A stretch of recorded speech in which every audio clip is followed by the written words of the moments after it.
Assalamualaikum warahmatullahi wabarakatuh. Alhamdulillah wassalatu wassalamu ala Rasulillah wa ala alihi wa sahbihi wa mawalah. Wa asyhadu an la ilaha illallah wahdahu la syarikalah wa asyhadu anna Muhammadan abduhu wa rasuluh sallallahu alaihi wa ala alihi wa sahbihi wa man tabi'ahum bi ihsanin ila yaumiddin. Alhamdulillah, puji syukur kita haturkan kehadirat Allah Azza wa Jalla di kesempatan waktu duha ini di Masjid Al-Muhajirin Condong Catur bersama Majelis Ta'lim Nusaibah. Kembali kita melanjutkan kajian dengan membaca kitab Bulughul Maram di bab tentang masalah pernikahan. Dan insyaallah materi kita tentang pernikahan yang terlarang.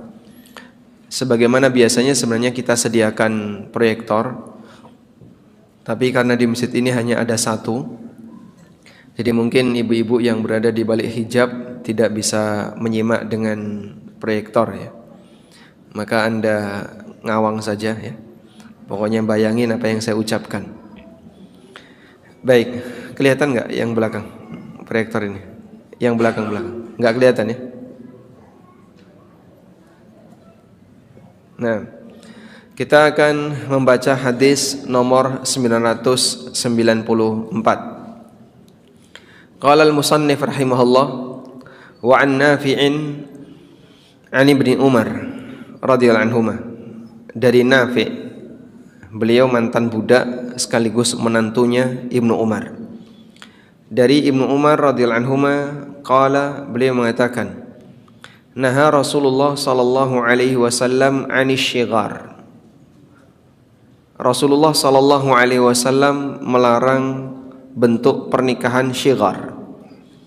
Wasyigharu, dan bentuk pernikahan syighar adalah ayyuzawwijar rajulu ibnatahu ala ayyuzawwijahul akharu ibnatahu wa laysa bainahuma sadaqah.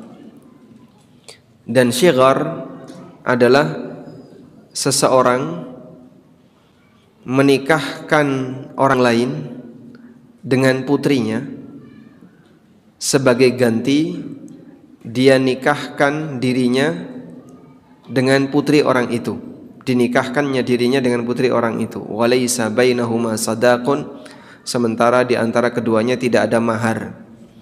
Mungkin agak rumit kalau enggak nyebut nama. Definisi syighar seperti yang tadi kita sebutkan, ini berdasarkan keterangan dari Nafi'. Kita tuliskan ya, nikah syighar. Nikah syighar. Bentuk nikah syighar. Di sini ada A. Di sini ada B, teman baik ya. A dan B ini teman baik. A punya anak perempuan namanya T. B punya anak perempuan namanya W. Dah? Siapa walinya T? Walinya T itu siapa? A. Kalau walinya W, B. Yang berhak menikahkan itu yang mana? Walinya. Maka A menikahkan B dengan T. Wahai B, kamu saya nikahkan dengan T. Tapi syaratnya aku harus kau nikahkan dengan W. Sehingga ini ada pernikahan satu, ini ada pernikahan dua. Akad satu, ada akad dua. Di mana akad satu disyaratkan, akad satu mensyaratkan, bukan disyaratkan ya, mensyaratkan harus ada akad dua. Mensyaratkan harus ada akad dua. Nah, posisi keduanya tanpa mahar, dan ini terjadi keduanya tanpa mahar. Sehingga saya tidak perlu memberikan mahar sebagaimana kamu nanti tidak perlu memberikan mahar. Maka dalam posisi ini ketika nikah syighar itu dilakukan, keduanya dalam keadaan sama-sama tidak ada mahar. Baik. Terjadilah pernikahan dan itu seperti yang hakikat terjadi adalah seperti barter wanita. T dibarter dengan W untuk dimiliki oleh A dan dimiliki oleh B. Praktek pernikahan ini dilarang oleh Nabi sallallahu alaihi wasallam. Baik, cukup mudah dipahami ya. Nah, ini praktek pernikahan yang dilarang. Al-Hafidz Ibnu Hajar mengatakan, wattafaqa min wajhin akhar ala anna tafsir asy-syighari min kalamin nafi'in. Dan keduanya sepakat, keduanya di sini adalah Bukhari Muslim sepakat bahwa disebutkan dalam riwayat yang lain bahwa tafsir syighar adalah keterangan dari Nafi'. Jadi maksudnya kalau yang menjadi keterangan Ibnu Umar ini hanya sampai di sini. Rasulullah sallallahu alaihi wasallam melarang nikah syighar. Ini keterangan Ibnu Umar. Lalu tafsir syighar adalah ini dari perkataan siapa? Dari perkataan siapa? Nafi'. Dari perkataan Nafi' maula Ibni Umar. Dari perkataan Nafi' mantan budaknya Ibnu Umar. Wallahu alam. Baik. Sebagaimana disebutkan dalam riwayat Bukhari Muslim, wa fihi, di situ ada keterangan qala Ubaidullah, kata Ubaidullah, qultu li Nafi', aku pernah bertanya kepada Nafi', masyighar, apa yang dimaksud dengan syighar? Qala, kata Nafi', yunkihu ibnata ar-rajuli wa yunkihuhu ibnatahu bighairi sadaqin. Seseorang menikahkan putrinya kepada orang lain dengan syarat orang itu harus menikahkan putrinya dengan dirinya tanpa ada mahar. Wa yunkihu ukhtar rajuli wa yunkihuhu ukhtahu bighairi sadaqin, atau seseorang menikahkan saudarinya dengan orang lain dengan syarat dia dinikahkan dengan saudarinya pula. Sehingga di sini baik T maupun W ini adalah orang di bawah perwalian A. Maka posisi T dan W adalah wanita di bawah apa? Perwalian A dan B. Di bawah perwalian itu bisa apanya, Pak? Baik putrinya, bisa putrinya atau saudarinya,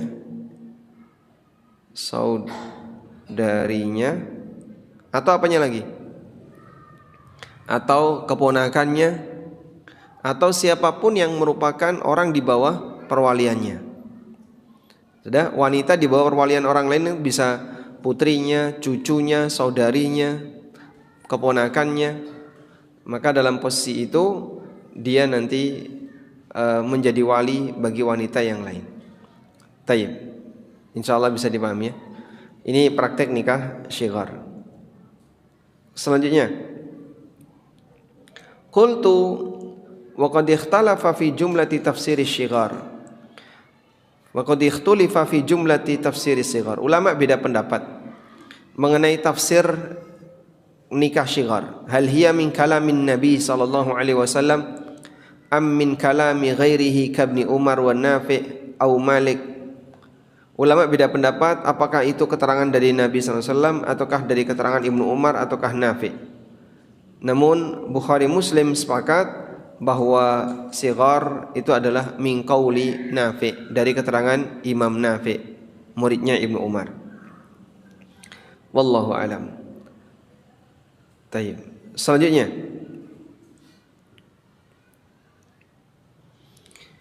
wa an Ibnu Abbas radhiyallahu anhuma, dan dari Ibnu Abbas radhiyallahu anhuma beliau bercerita, anna jariyatan bikran, ada seorang wanita yang masih gadis, atatin nabiyya sallallahu alaihi wasallam, Beliau mendatangi Nabi sallallahu alaihi wasallam. Fadzakarat, lalu wanita itu bercerita, anna abaha zawwajaha wa hiya karihatun. Bapaknya memaksa putrinya untuk menikah dengan seorang lelaki pada posisi putrinya ini enggak suka. Fa khayyarahan nabiyyu sallallahu alaihi wasallam. Lalu Nabi sallallahu alaihi wasallam memberikan pilihan. Diriwayatkan oleh Ahmad, Abu Dawud, Ibnu Majah, wa u'illa bil irsal, dan ada yang menyebut hadis ini mursal. Hadis mursal maksudnya gimana? Seorang tabi'in meriwayatkan dari Nabi sallallahu alaihi wasallam, padahal tabi'in itu ketemu atau tidak? Tidak. Sehingga disebut hadis mursal. Namun dalam catatan kaki dinyatakan hadisnya sahih. Dan meskipun statusnya mursal, tapi dari jalur satu dengan jalur yang lain, jika dikumpulkan semuanya bisa naik status menjadi sahih. Wallahu alam. Dan insyaallah yang lebih kuat status hadis ini sahih. Baik, maka di sini kita sudah punya beberapa bentuk pernikahan terlarang. Pernikahan terlarang yang tadi kita sudah sebutkan. Pertama apa tadi? Syighar. Yang kedua, nikah paksa, di mana posisi wanita tidak ridho. Posisi wanita tidak ridho. Nah, untuk nikah paksa tidak batal secara otomatis, tapi penyelesaiannya adalah dikembalikan kepada si wanita. Nah, sehingga misalnya bapaknya menikahkan putrinya dengan seorang lelaki karena dikembalikan kepada si wanita. Fa khayyarahan nabiyyu sallallahu alaihi wasallam, di mana Nabi sallallahu alaihi wasallam ngasih pilihan, mau lanjut silahkan, mau pisah silahkan. Maka diperbolehkan untuk tetap bertahan sebagaimana yang diputuskan oleh Nabi sallallahu alaihi wasallam.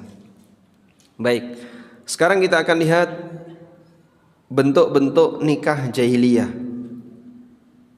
Bentuk-bentuk nikah jahiliyah. Ini tidak ada di Bulughul Maram, tapi saya sebutkan di riwayat yang lain. Bentuk-bentuk nikah jahiliyah.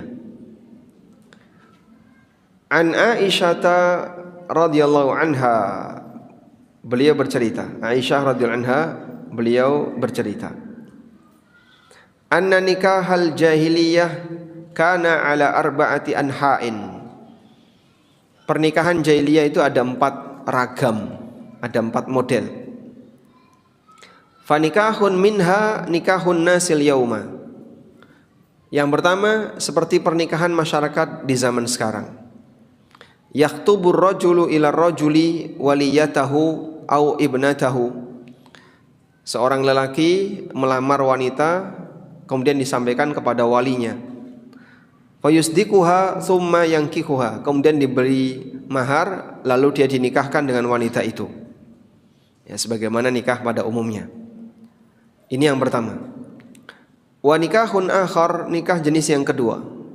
Kana ar-rajulu yaqulu limra'atihi idza tahurat min tamsiha.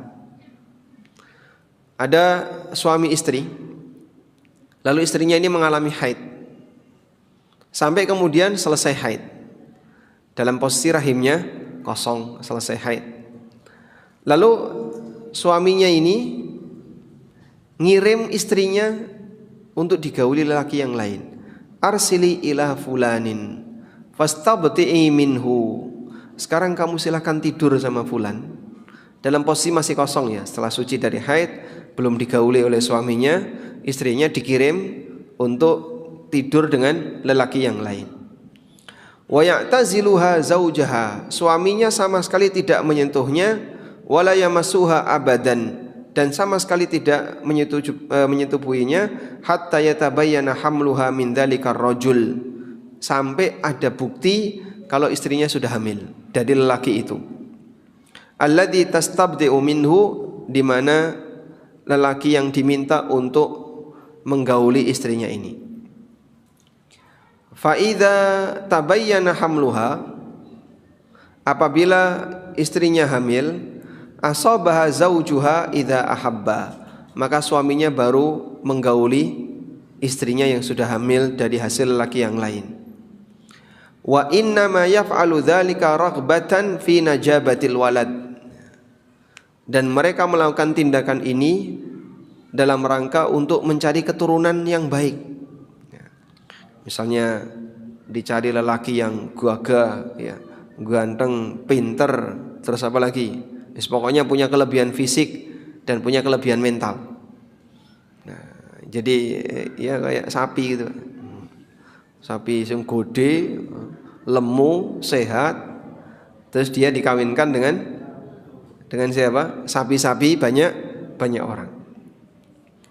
Fakana hadzan nikahu nikahul istibdha. Nikah semacam ini disebut dengan nikah istibdha. Masya Allah ya, ada model seperti ini. Wa nikahun akhar, nikah yang kedua atau nikah yang ketiga. Tadi yang pertama kan nikah normal, yang kedua nikah istibdha. Nikah yang ketiga, yajtami'ur rahtu madunal asyrah, berkumpul sekelompok lelaki yang tidak mencapai 10 orang. Misalnya ada 7 orang atau 8 orang. Fayadkhuluna 'alal mar'ati kulluhum yusibuha, lalu mereka sepakat untuk menggauli seorang wanita. Jadi 10 orang, kurang dari 10 ya. Misalnya 8 orang. 8 orang ini punya pacar yang sama.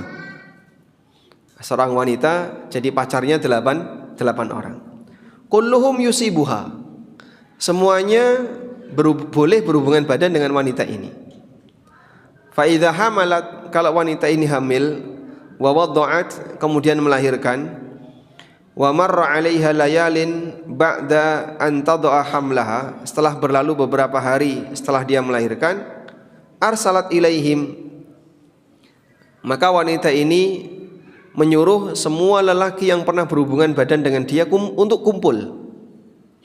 Falam yastati rajulun minhum ayyam tani'a, dan enggak boleh ada seorang lelaki pun yang menolak, pokoknya harus kumpul. Setelah semuanya kumpul, hatta yajtami'u indaha, semuanya kumpul di hadapan lelaki ini, di hadapan wanita ini. Taqulahum, kemudian dia pun ceramah di hadapan semua lelaki tadi. Qad ariftumul ladzi kana min amrikum, kalian sudah tahu kan apa yang kalian perbuat, ini hasilnya. Waqad waladat, dan waqad waladtu, dan aku telah melahirkan. Aku telah melahirkan, ini bayinya. Sudah?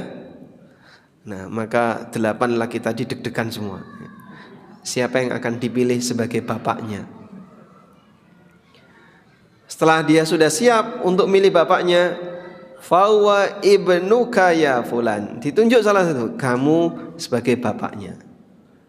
Ini adalah bapakmu wahai fulan. Tusammi man ahabbat bismihi, dia boleh nunjuk lelaki siapapun yang ingin dia tunjuk. Fayalhaqu bihi waladuha, kemudian dijadikan sebagai anak lelaki itu. La yastati'u ayyam tani'a bihi rajul, dan lelaki ini tidak punya hak untuk menolak. Sehingga kalau sudah ditunjuk, ya sudah, ini jadi anakmu, sekarang silakan kamu bawa. Terus wanita ini main lagi. Ya? Ini nikah jahiliyah ini. Jadi ada 8 kebo, ya, kawin dengan 1 betina. Ya. Setelah hamil punya anak, 8 kebo tadi dikumpulin. Karena ini kan kumpul kebo. Setelah itu dia tinggal nunjuk aja, ini anakmu. Dia nggak boleh nolak, sudah. Diserahkan bayinya, selanjutnya wanita ini boleh nyari yang lain. Dan dikumpulin lelaki yang lain, jumlahnya tidak boleh sampai 10. Wa nikahul akhar, wa nikahur rabi', pernikahan yang keempat. Yajtami'un nasul kathiru, ada banyak lelaki. Fayadkhuluna 'alal mar'ati, lalu mereka melakukan hubungan badan dengan seorang wanita. Ya, bukan bareng-bareng ya, tapi gantian. La tamtani'u mimman ja'aha, dia tidak boleh menolak, wanita ini tidak boleh menolak siapapun lelaki yang mendatanginya. Wa hunnal baghaya, dan biasanya ini pernikahan pelacur. Kunna yansibna ala abwabihinna rayatin takunu alaman, dia akan masang bendera di depan rumahnya sebagai tanda sudah siap menerima lelaki siapapun yang datang. Ya, di depan rumahnya dipasangi bendera, ya, warnanya apa nggak tahu. Tapi kalau sudah ada itu, berarti siapapun boleh masuk, siapapun boleh keluar. Faman aradahunna dakhala alaihin, siapa yang pengen dia bisa berhubungan badan dengan wanita tadi. Fa idza hamalat ihdahunna, jika di antara wanita tadi ada yang hamil, wa wada'at hamlaha, kemudian dia sudah melahirkan, jumi'u laha, kemudian semua lelaki tadi dikumpulin. Yang berhubungan badan dengan kamu siapa saja? Tunjukkan KTP-nya. Enggak ada KTP, Mas. Ya sudah, SIM, enggak punya. Semua lelaki tadi diundang, dikumpulin di depan lelaki ini. Semua di depan wanita ini. Wa da'au lahumul qafah, kemudian ngundang seorang ahli qiyafah. Qiyafah itu apa? Yang pinter untuk menentukan anak ini mirip siapa. Dan seperti itu teknologi yang dilakukan oleh orang masa silam sebelum ada tes DNA, tes darah dan seterusnya. Itu menggunakan metode qiyafah. Namanya ahlul qafah. Wa da'u lahum al-qafah, lalu mereka ngundang ahlu qiyafah.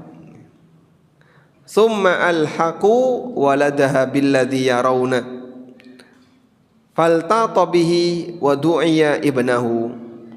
Lalu ahli qiyafah tadi dia akan mencocokkan kira-kira anak dari wanita ini milik siapa. Nah, dicocokkan, mungkin dari hidungnya, mungkin dari bibirnya, mungkin dari mukanya, matanya dan seterusnya. Oh, ini hari siapa? Oh, ini anak kamu.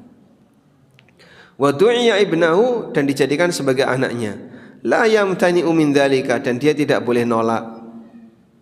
Dia tidak boleh nolak. Masya Allah. Setelah diserahkan, maka si pelacur ini bisa main lagi.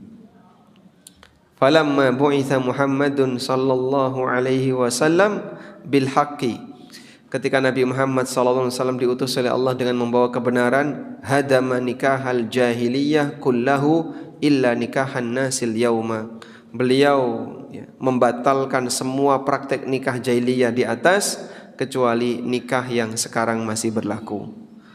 Ada wali, ada saksi, ada mahar dan seterusnya. Masya Allah, walhamdulillah. Kita bersyukur kepada Allah dengan diutusnya Allah, dengan diutusnya Nabi Muhammad sallallahu alaihi wasallam. Nah, dari sinilah Anda punya gambaran ya. Andaikan tidak ada Nabi di zaman jahiliyah itu, Allah tidak hentikan dengan keberadaan Nabi, maka mungkin tradisi semacam ini akan sampai sekarang, berlangsung selama ribuan tahun, bahkan sampai sekarang, sehingga kita jadi manusia yang gak jelas. Kamu anaknya siapa? Gak tahu. Kamu gak tahu juga. Wah, campur baur gak karuan nanti manusia, kayak binatang. Sehingga manusia akan menjadi makhluk yang tidak bernasab. Ini sudah punya suami, malah istrinya disuruh tidur sama lelaki yang lain. Dicari ya, yang ganteng ya, misalnya yang gagah, yang baik hati, yang pemberani, yang ini. Dah, kamu kawin sama itu, nanti kalau sudah hamil baru pulang. Kalau nggak hamil ya sama itu terus, sampai hamil baru pulang. Dan itu pasca suci dari haid. Disebut nikah apa tadi? Nikah istibdha. Nikah istibdha. talabul bud'i. Atau yang kedua, dia kumpulkan sejumlah lelaki yang kurang dari 10.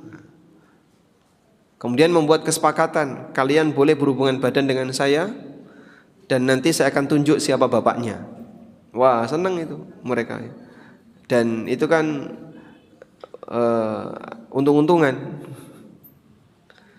Ada yang ketiga seperti pelacur, pasang bendera, siapapun boleh masuk, kemudian nanti akan diundang ahlul khiyafah, lalu dia yang dijadikan sebagai bapaknya.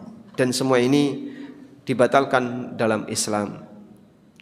Maka kita bersyukur kepada Allah kalau lihat realitas semacam ini di masa silam. Walhamdulillah, ini tidak berlanjut sampai sekarang. Meskipun ya, yang jauh dari syariat Islam seperti ini berlaku kembali. Ya, Anda mungkin sudah mendengar ya, bagaimana praktek yang terjadi di negara-negara barat. Amerika, Eropa, Amerika Latin, dan kanan kirinya. Bagaimana cara mereka dalam menikah? Hamil dulu, punya anak, nikah di gereja. Kadang nggak nikah, sehingga ya sudah, ini pacar saya, ini pasangan saya, punya anak, anak dari saya, itu anak saya. Maka status anaknya adalah anak yang penting dapat legal dari negara. Sehingga kamu punya citizen sebagai warga Amerika, berstatus sebagai warga negara Eropa, salah satu negara Eropa, karena bapaknya dari situ dan mereka kawin tanpa akad nikah. Pokoknya saling seneng, wes kumpul bareng, punya anak, selesai.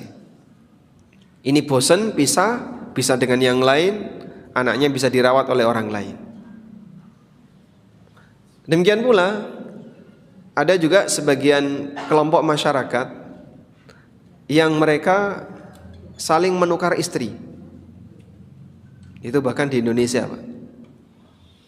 Sehingga si A punya istri Z, si B punya istri X, si C punya istri Y. Itu saling nukar istri. Tukeran suami dan tukeran istri. Itu bahkan terjadi di Indonesia. Dan itu sudah jadi budaya mereka. Walhamdulillah kaum muslimin tidak ikut-ikutan seperti itu.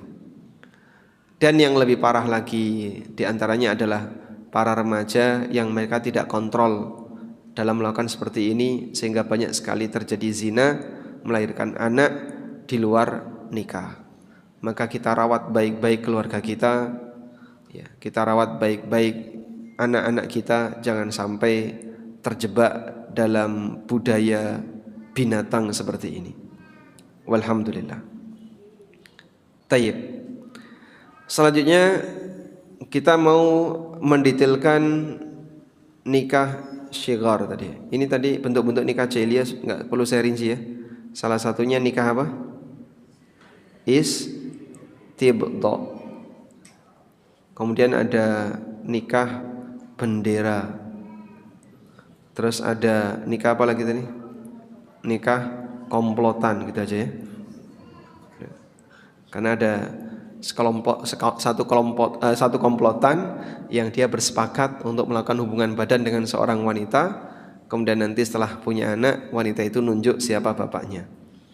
Berikutnya, rincian hukum mengenai nikah syighar. Yang pertama seperti tadi, A, B ini punya anak T atau punya wanita di bawah walinya T, yang ini punya W, lalu dinikahkan silang dengan kesepakatan kedua belah pihak, dengan kesepakatan antara A dan B. Wahai B, kamu akan saya nikahkan dengan T tanpa mahar, dengan syarat aku harus kau nikahkan dengan W juga tanpa mahar. Ini namanya nikah syighar yang terlarang. Ini hukumnya haram. Baik. Yang kedua, A punya adik P, jangan A lagi ya. Misalnya D punya adik P, kemudian E punya adik Q. Sudah? D seneng sama Q, E seneng sama P. Terus mereka nikah. Boleh nggak kayak gini? D seneng dengan Q, E seneng dengan P, lalu mereka nikah tanpa menjadi syarat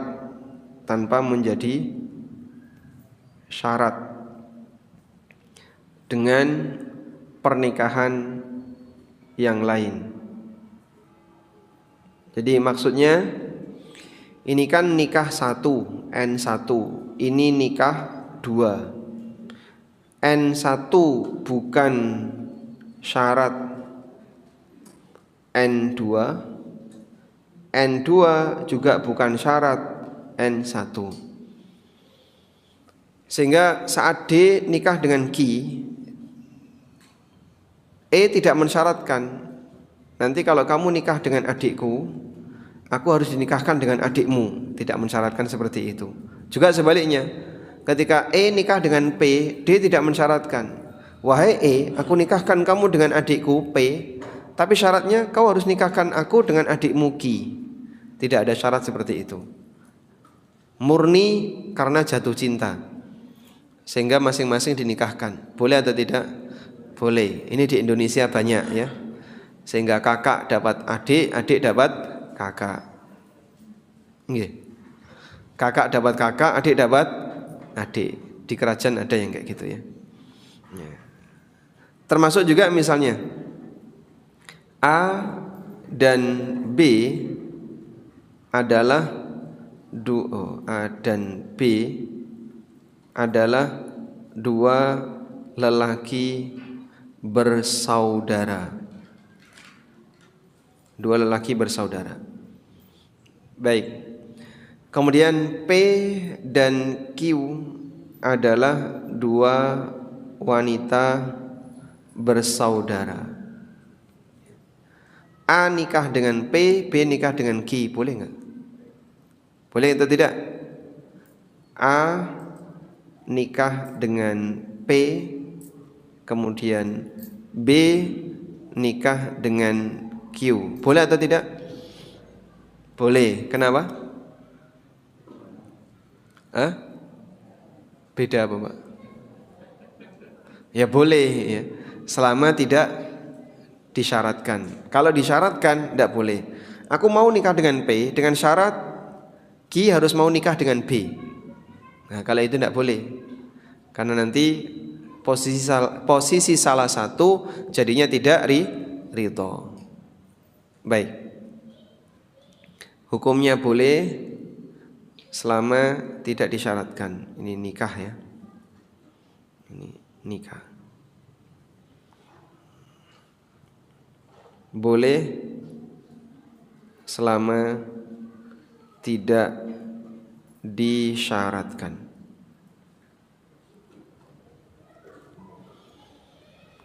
Selanjutnya model yang ketiga. Nah, ini saya bacakan keterangan dulu ya. Model yang ketiga ini.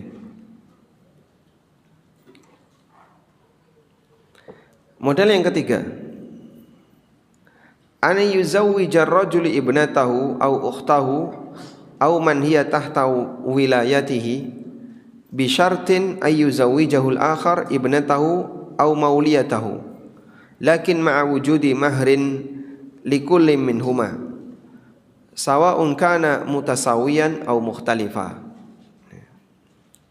Fa hadhihi surah mahallu khilafin bainal ulama. Kalau ini begini. Kasus 3 kayak gini. A, B, C, D, E, F. F dan G. Ini teman mancing. F punya adik namanya U. G punya adik namanya Z. Ada? Lalu F minta kepada U, wahai G, tolong nikahkan saya dengan Z, dengan syarat kamu akan saya nikahkan dengan U. Akhirnya dilakukan, tapi pakai mahar. Maka F nikah dengan Z, G nikah dengan U. F nikah dengan Z, kemudian G nikah dengan U. Sudah? Nikah 1, nikah 2. Di mana nikah 1 disyaratkan nikah 2. Begini. Dan keduanya ada mahar, tapi keduanya ada mahar. Nah, praktek nikah seperti ini namanya nikah syighar, jenis yang ketiga. Apakah ini diperbolehkan atau tidak? Ulama beda pendapat. Fadhahaba ba'dul ulama, sebagian ulama mengatakan ila anna hadhihi surah tadkhulu fi syigharil manhi anhu aidan. Model seperti ini juga termasuk nikah syighar yang dilarang. Wa anna wujuda syarti kafin fi ja'liha fi nikahi syighar. Adanya syarat tadi, nikah 1 syaratnya harus ada nikah 2, itu sudah cukup untuk disebut sebagai nikah syighar. Wa huwa qauludz zahiriyah, dan ini pendapat zahiriyah dan dipilih oleh sebagian ulama Syafi'iyah dan ulama Hambali. Al-Kharqi mengatakan, wa idza zawwajahu waliyatahu, kalau ada orang yang menikahkan putrinya dengan seorang lelaki dengan syarat dia dinikahkan dengan putri orang lain, fala nikaha bainahuma, maka tidak sah nikah keduanya. Wa in sammu ma'a dzalika aidan sadaqan, meskipun pakai mahar. Baik. Demikian pula yang disebutkan dalam Al-Muhalla. Dan insyaallah pendapat yang lebih kuat dalam hal ini, nikah seperti ini hukumnya batal. Nah, kalau nikah syighar tadi kan statusnya haram karena tanpa mahar.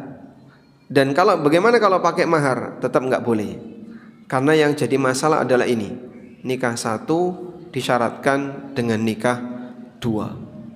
Aku mau menikahkan kamu dengan adik saya dengan syarat kamu harus nikahkan aku dengan adik kamu.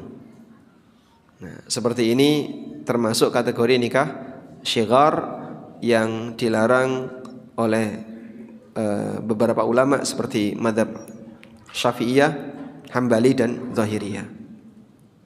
Walhamdulillah. Baik. Selanjutnya kita baca kembali keterangan di Bulughul Maram. Wa 'anil Hasan an Samurah, dan dari Hasan dari Samurah, 'anin Nabi sallallahu alaihi wasallam, bahwa Nabi sallallahu alaihi wasallam bersabda, ayyuma imra'atin zawwajaha waliyani fahiya lil awwali minhuma, wanita siapapun yang dinikahkan oleh 2 walinya, maka yang lebih berhak adalah yang pertama. Yang lebih berhak adalah yang pertama. Coba kita lihat di sini. Footnote nomor 2. Status hadisnya dhaif, diriwayatkan oleh Ahmad, Abu Dawud, Nasa'i, Tirmidzi dari jalur Qatadah dari Hasan dari Samurah. Wa qala Tirmidzi, kata Tirmidzi hadis hasan.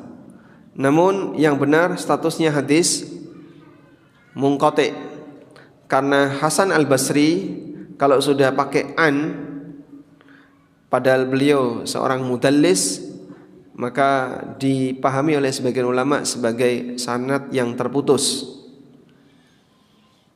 Wallahu alam. Namun kalaupun misalnya kita setuju dengan Tirmidzi, status hadis ini hasan. Sebutkan wali yang punya tingkatan yang sama. Wali yang punya tingkatan yang sama.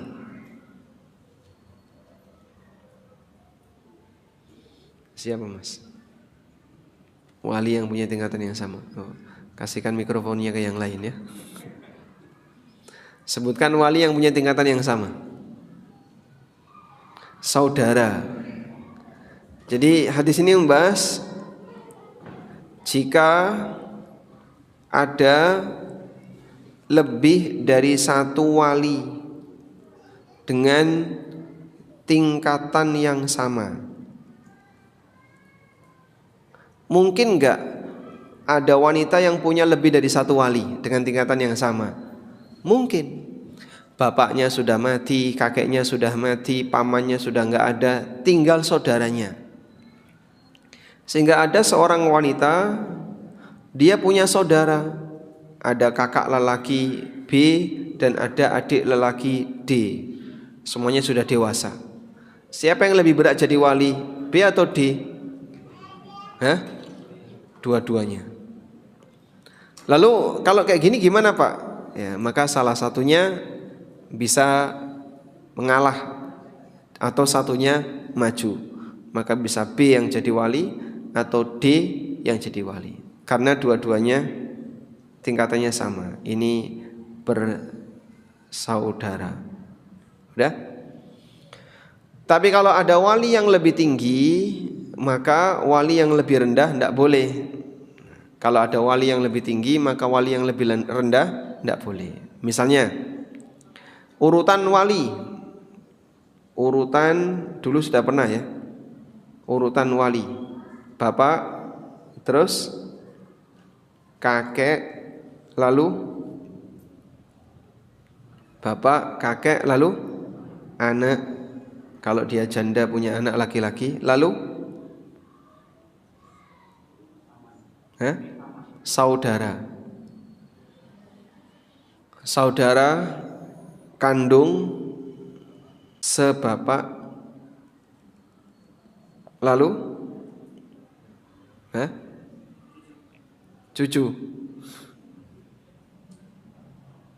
Lalu siapa lagi? Siapa yang lebih berat jadi wali? Paman dari bapak. Kalau paman dari ibu tidak bisa jadi wali. Baik. Ini urutan wali. Kalau ada yang lebih dekat, lebih berhak, maka yang jauh tidak diperbolehkan. Sehingga ada bapak, kakek nggak boleh. Meskipun dalam mazhab Syafi'iyah anak tidak boleh jadi wali dalam mazhab Syafi'iyah. Sehingga kalau ada anak jadi wali dalam mazhab Syafi'iyah tidak diperbolehkan. Nah, kemarin sempat ada kasus itu ya. Seorang janda mau nikah, kakaknya nggak ada yang mau. Anaknya bersedia. Tapi KUA mengatakan anak tidak boleh jadi wali. Nah, kemudian orangnya, saudaranya atau siapa WA saya, KUA tidak bersedia anak jadi wali. Terus gimana itu?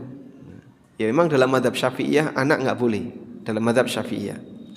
Cuman silakan di lobi saja pihak KUA, barangkali nanti bersedia.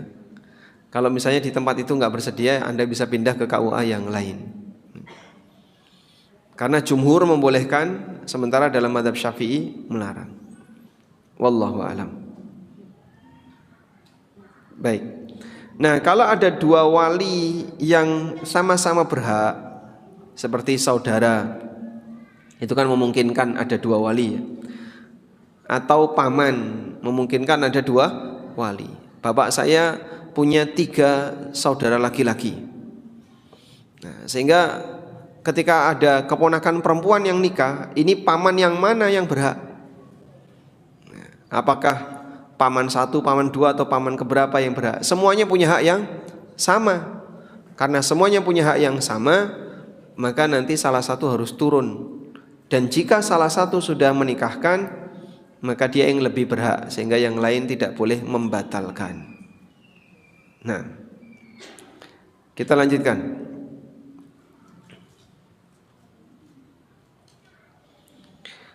Dari Jabir bin Abdullah, beliau bercerita, qala Rasulullah sallallahu alaihi wasallam, Rasulullah sallallahu alaihi wasallam bersabda, ayyuma 'abdin tazawwaja bighairi idzni mawalihi au ahlihi fahuwa ahir. Budak siapapun yang menikah tanpa izin dari tuannya, fahuwa ahir, maka dia berzina. Jadi nikahnya budak lelaki itu harus pakai restu siapa? Pakai restu tuannya. Rawahu Ahmad, Abu Dawud, diriwayatkan oleh Imam Ahmad, Abu Dawud, Tirmidzi, dinilai sahih oleh Tirmidzi dan juga Ibnu Hibban. Kita lihat di footnote 3, status hadisnya hasan. Baik. Nah, pada posisi ini maka yang terjadi, ada lelaki yang ketika dia menikah pada asalnya tidak perlu wali. Laki-laki jika nikah pada asalnya tidak perlu ada wali. Laki nikah nggak perlu ada wali. Tapi ini hanya berlaku untuk lelaki merdeka yang bukan budak. Lelaki nikah tidak perlu ada wali. Tapi kalau budak laki-laki jika nikah wajib izin siapa? Tuannya. Nah, ini hukum yang berlaku khusus bagi budak. Nah, kalau tidak izin maka statusnya akhir, disebut Nabi SAW akhir, artinya orang yang berzina. Wallahu alam. Baik, mungkin itu yang bisa kita sampaikan. Kita sampai jam 10 kan nih. Nah, jam 10 ada waktu kurang lebih 20 menit. Jika mau ada yang disampaikan kami persilahkan. Wassallallahu ala nabiyyina Muhammadin wa ala alihi wa sahbihi wasallam. Baik, ingin bertanya untuk Umar bisa ditulis di secari kertas. Baik Ustaz, ada satu pertanyaan sudah masuk, mohon izin kami bacakan. Bismillah. Ustaz, saya punya piutang dengan rekan bisnis. Rekan saya setelah sekian waktu tidak mampu membayar dan menawarkan anaknya untuk dinikahi sebagai pengganti lunas hutangnya. Adapun anaknya kata bapak rekan saya ridho. Apakah boleh Ustaz? Masya Allah. Saya kira tadi masalah muamalah, ternyata ujung-ujungnya masalah akad nikah ya. Wallahu alam, saya nggak tahu yang ini. Ini pernah juga terjadi di Surabaya itu. Ada seorang akhwat yang dia punya utang dengan seorang ikhwan, nggak bisa bayar. Setelah itu dia menawarkan diri, saya sudah nggak sanggup bayar, gimana kalau kamu nikahi saya saja?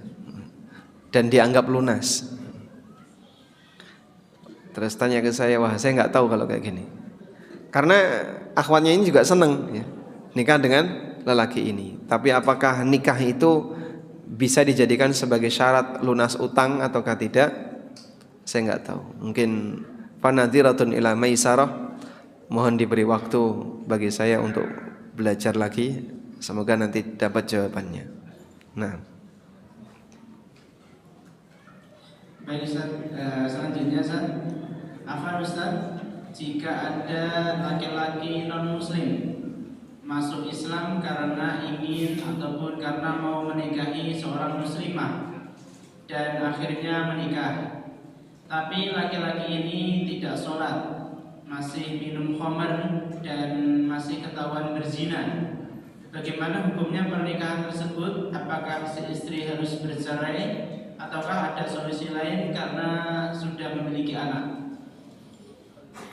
Nah ini pertanyaannya belum diulang ya, karena yang online nggak dengar nih. Ini ada kasus ya, banyak sekali kejadian seperti ini. Lelaki non muslim nikah dengan wanita muslimah, dan saat nikah lelaki ini masuk Islam, tapi nggak pernah sholat, minum khamr, bahkan ketahuan berzina. Karakter non muslim seperti itu ya. Jadi karakter lelaki non muslim, zina itu hal yang biasa. Saya pernah ketemu dengan seorang pilot ya. Terus pilot itu cerita tentang temannya pilot yang non muslim. Wah, masya Allah, itu korbannya banyak. Ya bisa dibayangkan sendiri ya. Pasangannya pilot adalah kopilot. Pasangannya pilot yang di belakang itu kan. Dan dia bilang, ya itu hampir setiap kali keluar kota ya dia akan berzina dengan pramugari yang dia pilih gitu. Jadi subhanallah, iman itulah yang membuat orang jadi lebih stabil hidupnya. Dengan punya iman, maka dia tahu ini halal, ini haram. Dia tahu ini enggak boleh. Dia akan jauhi bagian mana yang dilarang. Bukan cuma masalah minuman, sampai dalam masalah kehormatan. Kita bersyukur kepada Allah dengan adanya nikmat iman. Terus bagaimana kalau ada seorang lelaki non muslim, kemudian saat nikah dia masuk Islam, tapi dia nggak pernah sholat, dia bahkan minum khamr, dan dia berzina. Apakah nikahnya sah atau batal? Kita bahas dulu status nikahnya. Kita berbicara status nikah dan kita berbicara tentang solusi. Untuk status nikahnya, al-hukmu 'ala dzahir. Hukum itu mengikuti apa yang nampak di permukaan. Hukum itu mengikuti sesuatu yang zahir.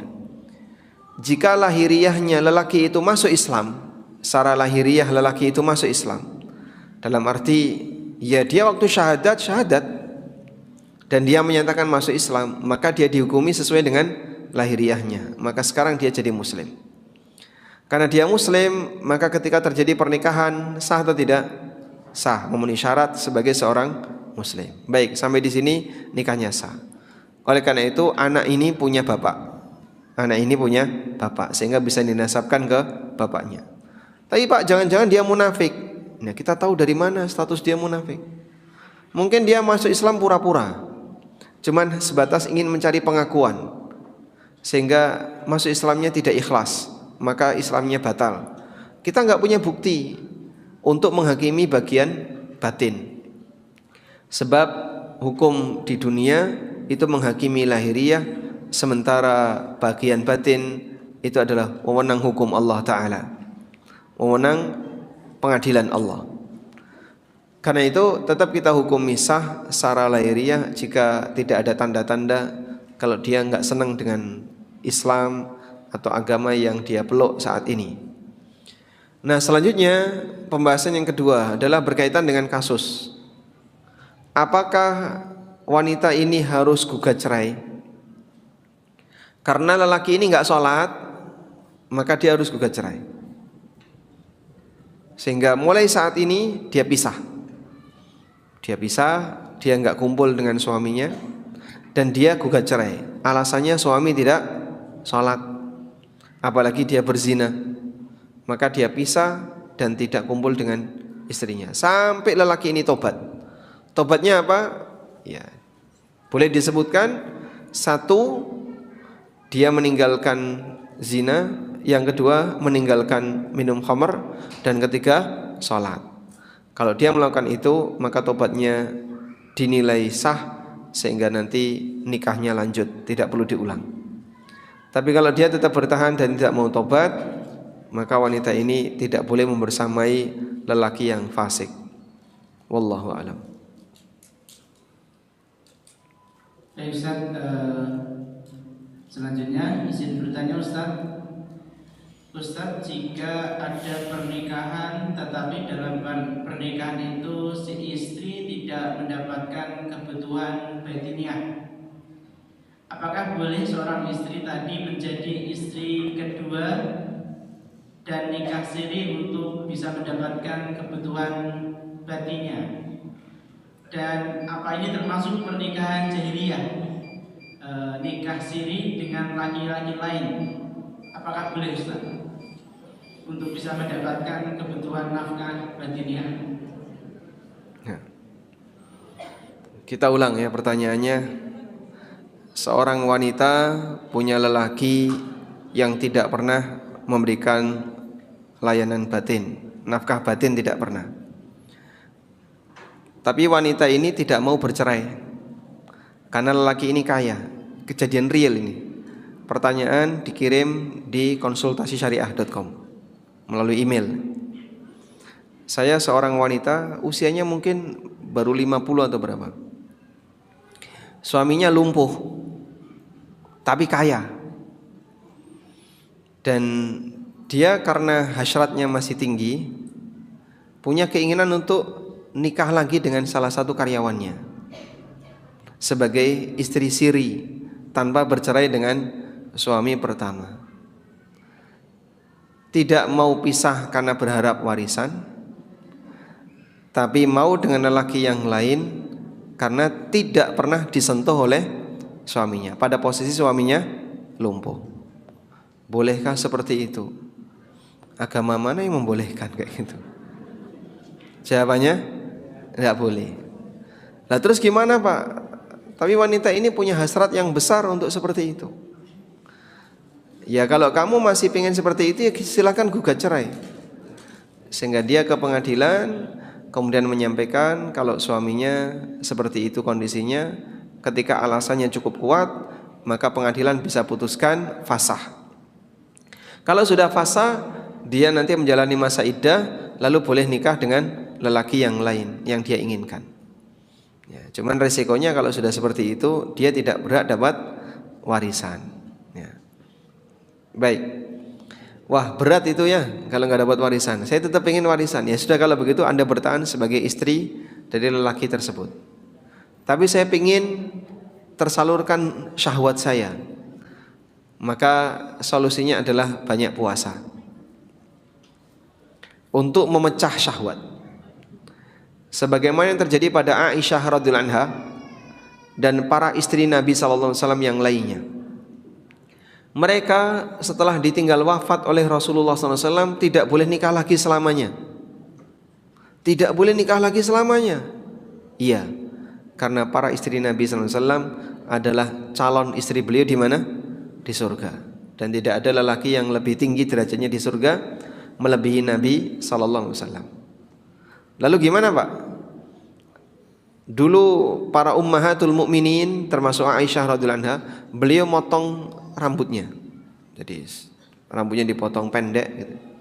Udah enggak usah dandan, enggak usah ngerawati rambut, rambutnya dipotong pendek. Buat apa rambut panjang? Karena akan merepotkan, harus banyak merawat.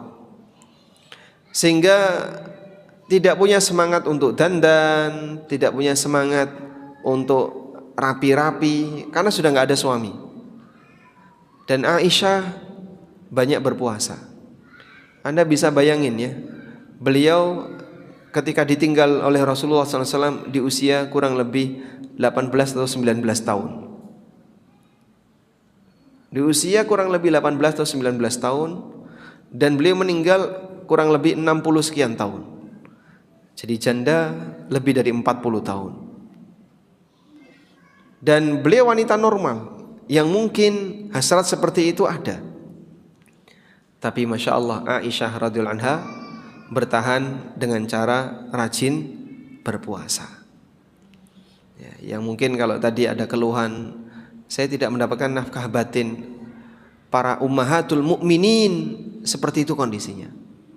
Selama bertahun-tahun sampai mereka mati. Padahal wanita sekarang masih bisa untuk nikah lagi. Dan kalaupun nikah lagi, nggak ada jaminan bahagia dengan lelaki yang kedua. Maka jika sekiranya tidak ingin pisah dengan lelaki yang pertama, dia bisa bertahan dan bisa mengikuti solusi yang pernah dilakukan oleh Aisyah radhiyallahu anha. Wallahu a'lam. Selanjutnya Bolehkah bolehkah ortu mencarikan jodoh buat putra putrinya? Apakah ini bentuk dari pemaksaan mengingat usia dari putra putrinya sudah lewat umurnya, Ustaz? Mencarikan jodoh ya sama sebagaimana biro jodoh ya. Sehingga ortu jadi biro jodoh bagi putra putrinya tanpa bayar. Dan itu tanggung jawab, orang tua bertanggung jawab untuk mencarikan jodoh bagi putra putrinya. Oleh karena itu ya memang sudah seharusnya bagi orang tua untuk nyarikan jodoh bagi anak-anaknya, baik yang laki maupun perempuan. Wallahu a'lam. Selanjutnya Ustaz, Bismillah. Ustaz, bagaimana jika dahulu ada suami istri menikah secara siri, kemudian memiliki satu anak, kemudian si laki-laki tersebut meninggalkan istrinya selama 3 tahun tanpa nafkah dan tanpa kabar berita, bahkan terucap, udah kamu bawa pulang saja anakmu, saya tidak mau lagi. Kemudian sesudah 3 tahun lelaki tersebut kembali lagi ingin bersama istrinya, namun si wanita tidak mau karena menurutnya sudah bercerai.